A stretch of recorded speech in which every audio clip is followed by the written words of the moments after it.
Hello guys, स्वागत है आपका एक और नई वीडियो में। जैसे कि मैं माइक्रोसॉफ्ट एक्सेल की सीरीज लेके आया हूँ, तो आज की वीडियो का हमारा टॉपिक है अपने चैनल के ऊपर माइक्रोसॉफ्ट एक्सेल के टेक्स्ट फंक्शन कैसे काम करते हैं, कैसे कैसे टेक्स्ट फंक्शन होते हैं माइक्रोसॉफ्ट के अंदर और टेक्स्ट फंक्शन कैसे काम करते हैं, अपर केस लोअर केस वगैरह। तो चलिए कंप्यूटर की स्क्रीन के ऊपर चलते हैं और एक एक टॉपिक को डिटेल में समझ। ये है हमारा कुछ कंप्यूटर, तो चलिए सीधे स्क्रीन के ऊपर चलते हैं। तो हम पहुंच गए अपने कंप्यूटर की स्क्रीन के ऊपर, जिसमें मैं आपको समझाने वाला हूँ एमएस एक्सेल के टेक्स्ट फंक्शन। तो फिलहाल आज हम बात करेंगे proper upper lower text functions के बारे में, जो माइक्रोसॉफ्ट एक्सेल के अंदर बहुत ज़्यादा यूज होते हैं। तो चलिए एक एक करके शुरू करते हैं और समझते हैं। जैसे कि मेरे पास ये डेटा है, अगर आप कहीं भी काम कर रहे होंगे एमएस एक्सेल के ऊपर, तो आपके पास ऐसा कोई डेटा या ऐसी कोई टेबल ज़रूर आती होगी जिसमें कुछ कुछ मिसस्पेल्ड होगा, कुछ प्रॉपर फॉर्म में नहीं होंगे। जैसे इसमें first name, middle name, last name है, और कुछ कुछ सेंटेंस में देखिए इसमें पहले स्पेस है, इसके बीच में स्पेस बहुत ज़्यादा है, और इसके पहले स्पेस है, इसके बाद में स्पेस है। जहाँ भी स्पेस का मिस मैनेजमेंट है, उसको खत्म करने के लिए हम क्या यूज़ करते हैं? ट्रिम फंक्शन का यूज़ करते हैं। ट्रिम फंक्शन यूज़ करने के लिए हम क्या करेंगे? अपनी टेबल के सबसे पहले ट्रिम फंक्शन यूज़ करने के लिए मुझे क्या करना पड़ेगा? ट्रिम का फॉर्मूला लगाना पड़ेगा, is equal to TRIM trim, और ब्रैकेट लगा के मुझे ये सेल सेलेक्ट कर लेनी होगी, ब्रैकेट क्लोज। जैसे ही मैं ब्रैकेट क्लोज करूंगा तो देखो इसका जो स्पेस वाला दिक्कत थी वो सारी खत्म हो गई है। मैं इसको थोड़ा बड़ा करके दिखाता हूँ। जैसे कि इसके फर्स्ट नेम के पहले स्पेस था, इसके मिडिल नेम के पहले स्पेस है, तो ये पहली सेल में हो गया। अगर हमको इसको पूरी टेबल में कॉपी करना है तो सिंपली हम इसको ड्रैग डाउन कर देंगे यहाँ से पकड़ के, और पूरा फॉर्मूला पूरी टेबल में नीचे तक ड्रैग डाउन कर देंगे। और जहाँ जहाँ भी अनवांटेड स्पेस था, देखो इसके लास्ट 13 के पहले स्पेस था, लास्ट के पहले स्पेस था, मिशेल के पहले स्पेस था, तो पूरा स्पेस मैनेज हो चुका है। मतलब हर वर्ड के बीच में प्रॉपर स्पेस, प्रॉपर गैप आ गया है। तो इसलिए हम ट्रिम का यूज़ करते हैं। ट्रिम फंक्शन का यूज़ तब करते हैं जब अगर हमारे पास ऐसी टेबल में 1000-2000 भी नीचे लेटर या डेटा होगा, तो हम इसको नीचे ड्रैग डाउन करते चले जाएंगे और ये ट्रिम फंक्शन अपना काम बड़े अच्छे से करता चला जाएगा, और ये पूरी टेबल का स्पेस मैनेजमेंट बड़े अच्छे से कर देगा। ट्रिम फंक्शन के बाद हमारे पास आता है प्रॉपर फंक्शन। प्रॉपर फंक्शन का हम तब यूज़ करते हैं जैसे कि हमें कोई सेंटेंस है या कोई 2-3 लाइन लिखी हुई है, किसी का फर्स्ट नेम, लास्ट नेम और मिडिल नेम लिखा हुआ है, और हमें इसको प्रॉपर केस में चाहिए। प्रॉपर केस का मतलब किसी भी वर्ड का पहला अक्षर कैपिटल में, बाकी स्मॉल में, फिर पहला अक्षर कैपिटल में स्पेस के बाद, और फिर स्मॉल में। तो उसके लिए हम प्रॉपर फंक्शन का यूज़ करते हैं। प्रॉपर फंक्शन का यूज़ करने के लिए हम is equal to PROPER proper bracket लगाएंगे और ये सेल सेलेक्ट कर लेंगे और ब्रैकेट क्लोज कर देंगे। तो अब देखिए मेरा सारा कैपिटल में लिखा हुआ है। जैसे मैं प्रॉपर फंक्शन लगा दूंगा तो ये प्रॉपर फंक्शन में आ जाएगा। देखो फर्स्ट लेटर कैपिटल हो गया, फिर स्मॉल हो गया, और स्पेस के बाद फिर फर्स्ट लेटर कैपिटल हो गया। और इस प्रॉपर फंक्शन को अगर मुझे पूरी सेल में कॉपी करना है तो मैं सिंपली क्या करूँगा, यहाँ पे कॉर्नर पे जाके जहाँ भी प्लस का निशान आ जाएगा ब्लैक वाला, मैं इसको पकड़ के नीचे ड्रैग डाउन कर दूंगा। तो ये पूरी टेबल में जहाँ तक भी मुझे ड्रैग डाउन करना है वहाँ तक ये फॉर्मूला कॉपी पेस्ट हो जाएगा और सारे प्रॉपर फंक्शन में आ जाएंगे। ये देखो प्रॉपर फंक्शन में तो आ गए हैं, लेकिन ये स्पेस ख़राब हो गया क्योंकि मैंने ये वाली सेल सेलेक्ट करी थी। इसको मुझे ट्रिम करना पड़ेगा, जिसके बाद ये स्पेस सही हो जाएगा। तो मैं क्या करूँगा, प्रॉपर फंक्शन की बजाय मैं क्या करूँगा, प्रॉपर A14 की जगह मैं प्रॉपर B14 सेलेक्ट कर लूँगा। प्रॉपर B14 मतलब ये वाली सेल। जैसे मैं ये वाली सेल सेलेक्ट करूँगा प्रॉपर लिख के और एंटर मारूंगा तो ये प्रॉपर फॉर्म में आ जाएगा। अब देखो प्रॉपर फॉर्म में भी आ जाएगा और ये स्पेस भी मैनेज हो गया क्योंकि मैंने ट्रिम वाली सेल सेलेक्ट कर ली थी। तो प्रॉपर फॉर्म में लिखने के लिए फर्स्ट लेटर कैपिटल, फिर स्पेस के बाद फिर फर्स्ट लेटर कैपिटल, बाकी स्मॉल। तो ऐसे हम प्रॉपर फंक्शन का यूज़ कर सकते हैं। उसके बाद आता है अपर फंक्शन। अपर फंक्शन का हमें यूज़ तब करना होता है जब हमें पूरा ही लेटर या पूरा ही सरनेम और फर्स्ट नेम और मिडिल नेम या जो भी हमारे पास डेटा है उसको अपर केस में चाहिए। हमने देखो यहाँ पे फर्स्ट नेम ये प्रॉपर केस में हमारे पास लिखा हुआ है, इसमें फर्स्ट लेटर कैपिटल है, बाकी स्मॉल है। तो हमें सारे कैपिटल में करना है, तो हम इज इक्वल टू अपर लगाएंगे और ब्रैकेट लगा के ये सेलेक्ट कर लेंगे, और उसके बाद ब्रैकेट क्लोज करके जैसे ही एंटर मारेंगे तो पूरा फिर से वापस से अपर केस में आ गया है। और सिंपली हम अपर केस में लाने के बाद हमें ये फॉर्मूला पूरी टेबल में कॉपी कर लेना है। इसको हम प्लस को नीचे तक ड्रैग डाउन करेंगे और पूरी टेबल में फॉर्मूला कॉपी पेस्ट हो जाएगा। अपर केस में सारे लेटर, सारे वर्ड, सारे first name, last name, middle name, surname जो भी हमारे पास है वो अपर केस में आ जाएंगे। ऐसे ही अगर कोई डेटा अपर केस में पहले से ही लिखा हुआ है उसको हमें लोअर केस में करना है, तो उसके लिए हम करेंगे formula lower, is equal to LOWER, फिर ब्रैकेट लगा के हम ये सेल सेलेक्ट कर लेंगे और ब्रैकेट क्लोज करके एंटर मार देंगे। तो ये देखो इस अपर सेल में सारे अपर लेटर में है, लेकिन इसमें सारे स्मॉल लेटर में आ गए। तो सिंपली इसको पूरे टेबल में कॉपी करने के लिए हमको क्या करना पड़ेगा, अपना ये कर्सर ला के इसके कोने पे रखना पड़ेगा, यहाँ पे ब्लैक वाला, और इसको प्लस को पकड़ के नीचे तक ड्रैग डाउन कर देंगे तो ये पूरा फॉर्मूला कॉपी पेस्ट हो जाएगा और ये सारे लोअर केस में चले जाएंगे। ये तो हो गए ट्रिम, प्रॉपर, अपर और लोअर। एक हमारे पास नया फंक्शन आता है LEN, लेन का कब यूज़ करते हैं, जैसे कि हमें इसमें कितने वर्ड हैं वो पता करना है। जैसे कि लास्ट में LAST 1 2 3 4 5 6 7 8 9 10 11, इसमें 11 वर्ड है। तो हमें पूरी टेबल के हर टेबल के वर्ड काउंट करने हैं कि किस टेबल में कितने वर्ड हैं। तो उसके लिए हम LEN लेन का फॉर्मूला यूज़ करते हैं, जिसके लिए हम फॉर्मूला लगाएंगे LEN, फिर ब्रैकेट लगा के और ये सेल सेलेक्ट करके और ब्रैकेट क्लोज कर देंगे। और जैसे ही हम एंटर मारेंगे तो ये हमें बता देगा कि टोटल कितने लेटर हमारे टेक्स्ट में लिखे हुए हैं, ये इंक्लूडिंग स्पेस। जैसे कि इसमें एक स्पेस इसने काउंट करा है, इसने इसमें 2 स्पेस काउंट करेगा, तो पहले दोनों में तो 11 ही आएगा, बाकी में 12 15 16 सब बढ़ जाएंगे। जैसे हम इसको यहाँ पे प्लस पे क्लिक करके नीचे तक ड्रैग डाउन कर देंगे, या दूसरा ऑप्शन है हम सिंपली इस पर डबल क्लिक कर देंगे, तो जहाँ तक भी हमारी टेबल है वहाँ तक ये पूरा फॉर्मूला कॉपी पेस्ट हो जाएगा और सबकी लेंथ आ जाएगी। ये देखो इसने लास्ट 07 वाले में 18 लेटर बताए हैं, तो इसमें 2 एक ये और एक ये 2 स्पेस भी काउंट करे हैं। तो इस प्रकार से हम अपने सिंपल बेसिक फार्मूला लगा सकते हैं अपने टेक्स्ट को मॉडिफाई करने के लिए, अपने टेक्स्ट को यूज़ करने के लिए और अपने टेक्स्ट को MS एक्सेल में और बेहतर तरीके से लिखने के लिए। तो फिलहाल ये तो थे कुछ बेसिक्स फंक्शन। अब मैं आपको थोड़े एडवांस फंक्शन के बारे में बताता हूँ। तो उसके बाद हमारे पास आ जाते हैं कुछ एडवांस फंक्शन, टेक्स्ट फंक्शन के एडवांस फीचर। जैसे कि मैंने यहाँ पे कुछ टेक्स्ट लिखा हुआ है, अपने दूसरे चैनल का नाम लिखा हुआ है यहाँ पे वंडरर तरुण, और मैं इस टेक्स्ट को सेलेक्ट कर लेता हूँ। मुझे इसका लेफ्ट मोस्ट वर्ड चाहिए, मतलब जैसे कि इसका सबसे लेफ्ट वाला कैरेक्टर W है, ऐसे मेरे पास पूरी टेबल का डेटा लिखा हुआ है, मुझे सबका लेफ्ट मोस्ट कैरेक्टर चाहिए। तो उसके लिए मैं क्या करूँगा, = लेफ्ट लिखूँगा और फिर ब्रैकेट लगाऊंगा और उसके अंदर अपने टेबल का सेल सेलेक्ट कर लूँगा जिसका मुझे लेफ्ट मोस्ट कैरेक्टर चाहिए। और जैसे ही मैं ब्रैकेट को क्लोज करके एंटर मारूंगा तो देखो मुझे W मिल गया। तो इस प्रकार से मुझे पूरी टेबल का हर नाम का पहला अक्षर मिल जाएगा। जैसे कि किसी क्लास का रोल नंबर वाइज सब बच्चों के नाम लिखे हुए हैं और सबका हमें नाम का फर्स्ट लेटर चाहिए, तो वो हम इस प्रकार से फाइंड कर सकते हैं। और फर्स्ट लेटर के बाद अगर हमको चाहिए पहले 2 लेटर या पहले 3 लेटर या पहले 5 लेटर किसी भी नाम के, तो उसके लिए एक अलग फॉर्मूला आता है। इसको हम इरेज करते हैं, दोबारा दिखाता हूँ मैं आपको। जैसे कि ये तो था सबसे पहला लेटर, लेकिन अगर मुझे पहले के 2 चाहिए या पहले के 3 या 4 चाहिए सिर्फ, तो उसके लिए क्या करेंगे, = LEFT लेफ्ट से ब्रैकेट लगाएंगे, सेल सेलेक्ट कर लेंगे, उसके बाद हम कोमा लगाएंगे।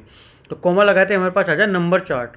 हमें लेफ्ट से कितने नंबर चाहिए, लेफ्ट से जैसे कि मुझे 3 नंबर चाहिए, तो मैंने 3 नंबर लगाए, ब्रैकेट क्लोज कर दिया। इसका मतलब है मुझे लेफ्ट के 3 नंबर WAN, हर नाम के जितने भी लिस्ट में नाम होंगे सबके पहले 3 लेटर मुझे मिल जाएंगे।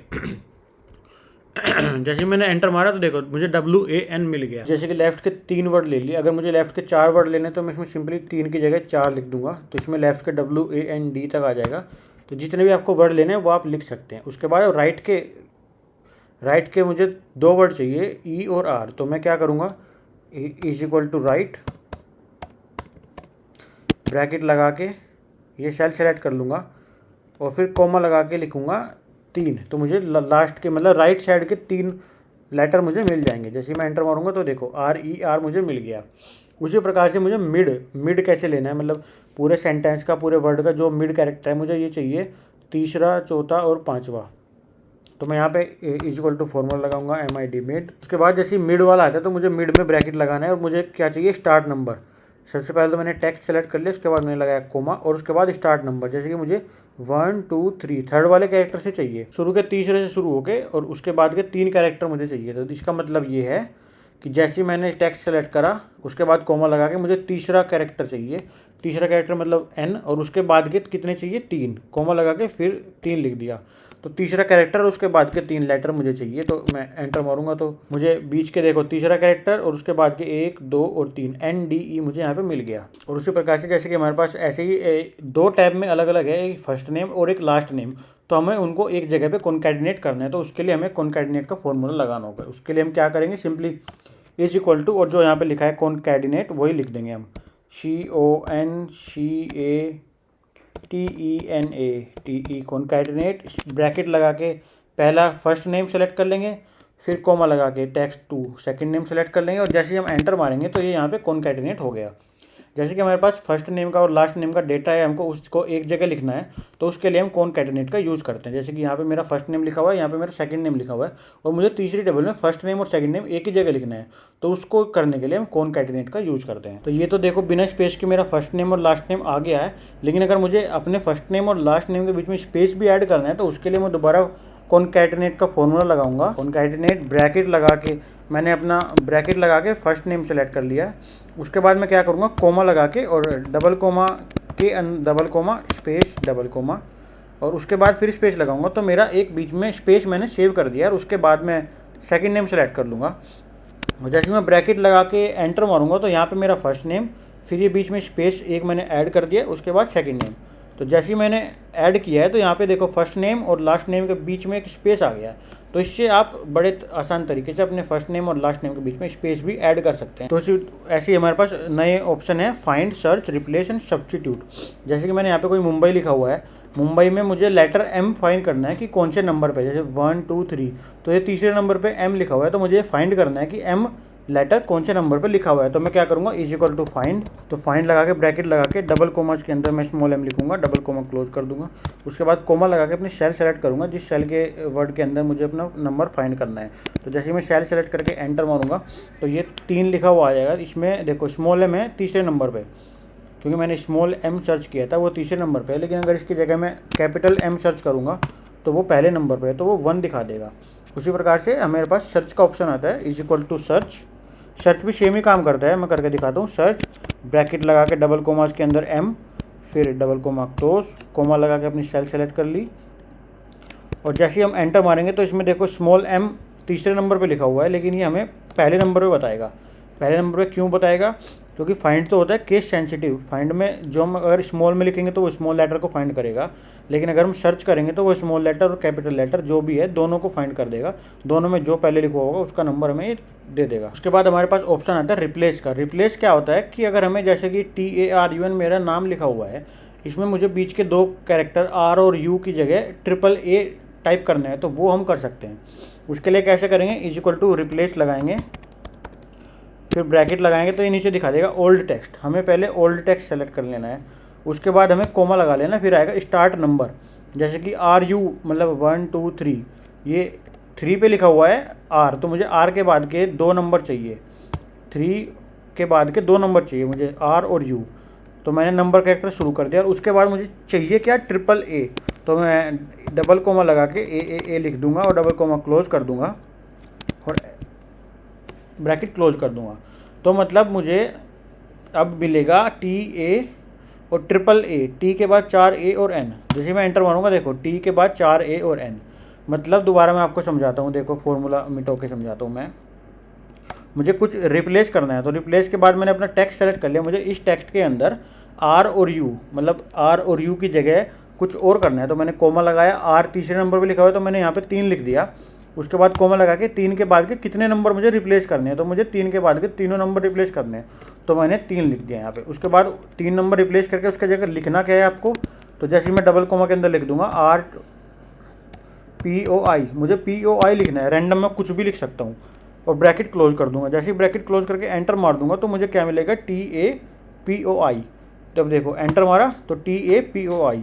तो ऐसे हम कोई भी कैरेक्टर अपने किसी भी टेक्स्ट के अंदर दूसरा कैरेक्टर एक कैरेक्टर की जगह पे रिप्लेस कर सकते हैं रिप्लेस फंक्शन का यूज़ करके। उसके बाद हमारे पास आता है सब्स्टिट्यूट का ऑप्शन। सब्स्टिट्यूट का मतलब जैसे हमारे पास ये मुंबई का वर्ड लिखा हुआ है, इसके अंदर हमें M को T के साथ रिप्लेस करना है, सब्स्टिट्यूट डालना है। तो हम उसके लिए क्या करेंगे, is equal to substitute, bracket लगाएंगे, ब्रैकेट लगा के M को दिखा देगा टेक्स्ट, क्या टेक्स्ट में आपको चेंज करना है। तो हमने मुंबई सेलेक्ट कर लिया। कोमा लगा के हम डबल कोमा के अंदर लिखेंगे M, डबल कोमा क्लोज और ब्रैकेट लगा के हमें ओल्ड टेक्स्ट तो हमने सेलेक्ट कर लिया। अब M की जगह में क्या लिखना है, T, तो हमने T डाल दिया, डबल कोट्स के अंदर T डाल दिया और उसके बाद कितने नंबर चाहिए, 1। तो जैसे हम 1 डाल के ब्रैकेट क्लोज करेंगे तो M की जगह T आ जाएगा। तो देखो मुटबई हो गया, ये मुंबई का MUTBAI आ गया। तो M की जगह स्मॉल m डाला था मैंने, स्मॉल m की जगह T आ गया। लेकिन अगर मैं स्मॉल m की जगह यहाँ पे कैपिटल M कर देता हूँ तो ये बड़े वाले M को पहले जो पहले ऊपर है टुम्बई हो जाएगा, ये मुंबई का देखो अब हो गया टुम्बई। तो ये केस सेंसिटिव है, अगर हम स्मॉल लेटर डालेंगे तो स्मॉल आएगा और कैपिटल लेटर डालेंगे तो कैपिटल आएगा। तो फिलहाल इस वीडियो में मैंने आपको दिखाया MS एक्सेल के बेसिक टेक्स्ट फंक्शन के बारे में। अगर आपको ये वीडियो अच्छी लगी तो इस वीडियो को आप लाइक करें और सब्सक्राइब करें मेरे चैनल को। ये मेरा चैनल है तरुण मलिक, इसके ऊपर मैं अपनी MS एक्सेल से जुड़ी सीरीज लेके आया हूँ जिसके अंदर मैं पार्ट वाइज एक एक टॉपिक को बड़े डिटेल में समझा रहा हूँ।